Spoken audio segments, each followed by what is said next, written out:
But then the organizer of the meeting talked to the Times of London and said, well, the British are ready to hear this.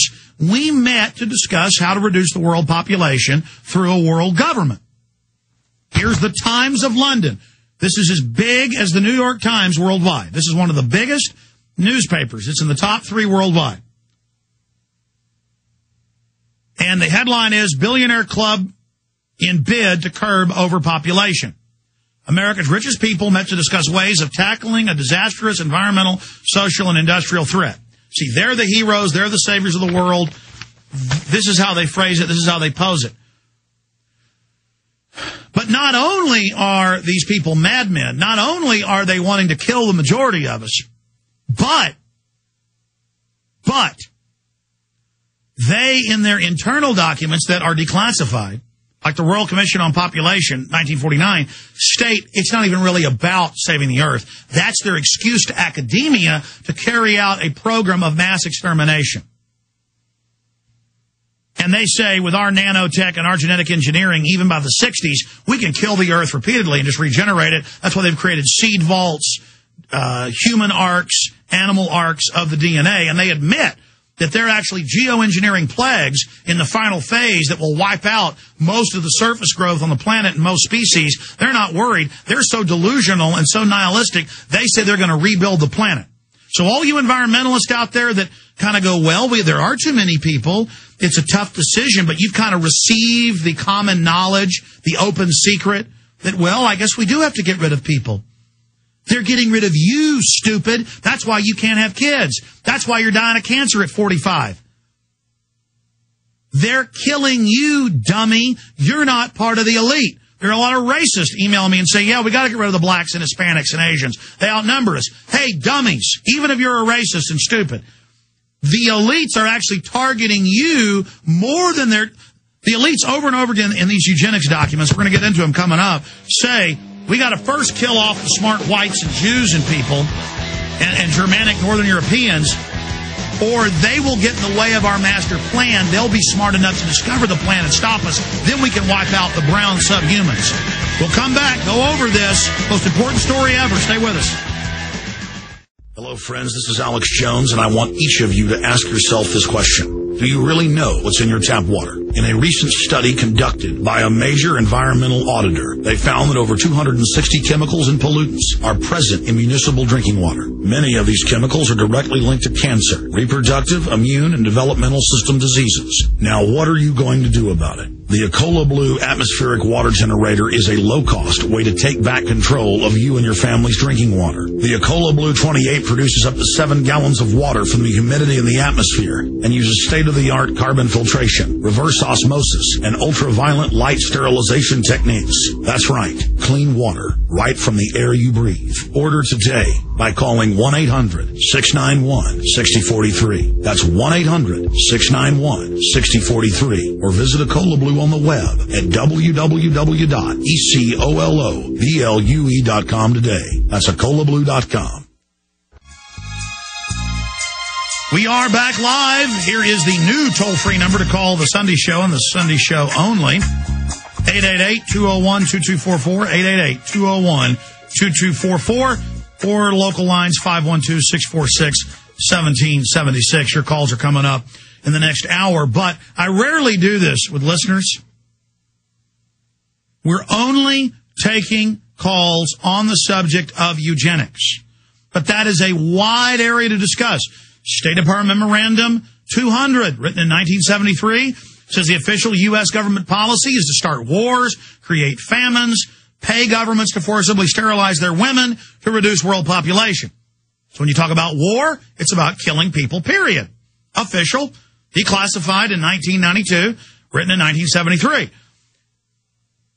So when we talk about the GMO food, which just so happens to always sterilize the different rodents they tested on, and then it always gets approval, they know what they're doing. When we talk about an 87% reduction in U.S. and European sperm count, and even the ones that men have don't have tails and can hardly swim, it's because it's done by design. These are weaponized food crops on record. I've had top geneticists and engineers on. We have the declassified government documents where the Australians In the 50s, that's in my film Road to Tyranny, made in 2002. The Age newspaper, their big newspaper, admitted sterilizing the Aborigines, putting stuff in their water. This is going on right now. Right now.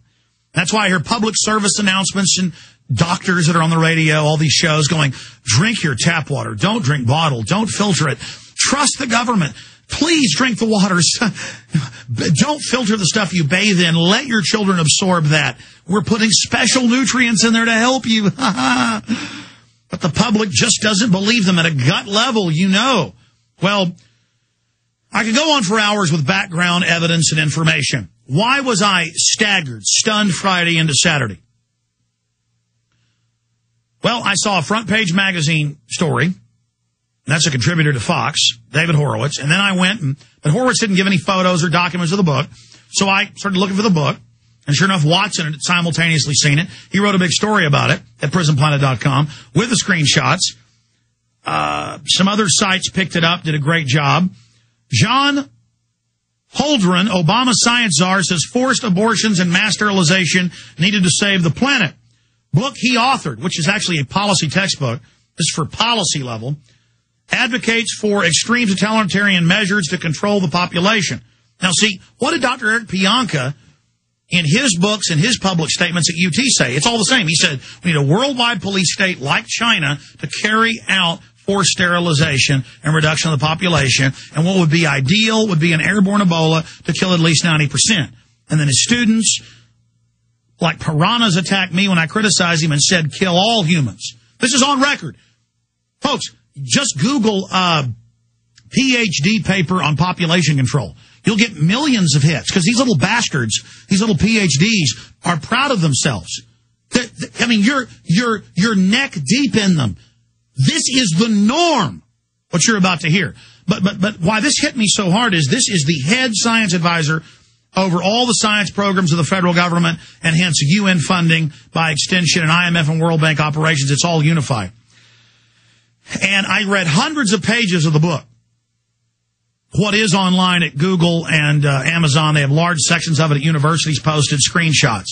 I've got, again, 2 of the books, a new one and a used one, on the way to me ordered at Amazon. Since we posted a link to it, it's sold out on Amazon because it's only a used book. John P. Holdren. And then you look at the other authors of it, the other 2 authors, they're both calling for world government, same crap, in public speeches today. Now, the reason this is so important is he's now come out and calling for similar things, and he wants the global carbon tax, which they admit is about starving you. Getting the country in debt, the world in debt, and then artificially restricting resources to where you can't even afford to have children. But let's go through what he calls for. Women could be forced to abort their pregnancies whether they wanted to or not. The population at large would be sterilized by infertility drugs intentionally put in the nation's drinking water and in the food. And they talk about how to do it. And they've already now been caught in Africa, in Latin America, in Asia, in Australia doing this. See, when I read this book, probably 250 pages I've read in the last few days, because I'm reading it slowly. Every paragraph is everything I already knew. See, we had about 80% of the pieces. The biological UN diversity assessments, the RAND Corporation, the Council on Foreign Relations reports on this, books written by the Queen Elizabeth's husband, the Duke of Edinburgh, Prince Philip, books by Prince Charles, hundreds of publications, university statements, government programs. But when they do it as a government program, they then don't list everything. It's just these eugenicists run the program. And the Bill and Melinda Gates Foundation with special vaccines, an AIDS vaccine for everybody in Africa, which then in the trials happens to sterilize you. Or bird flu being mixed with vaccine trials in Europe, and suddenly people dying in mass and giving it to the poor, and suddenly they all die. In fact, people don't believe that. Just Google homeless die in bird flu trials. Just dying in mass.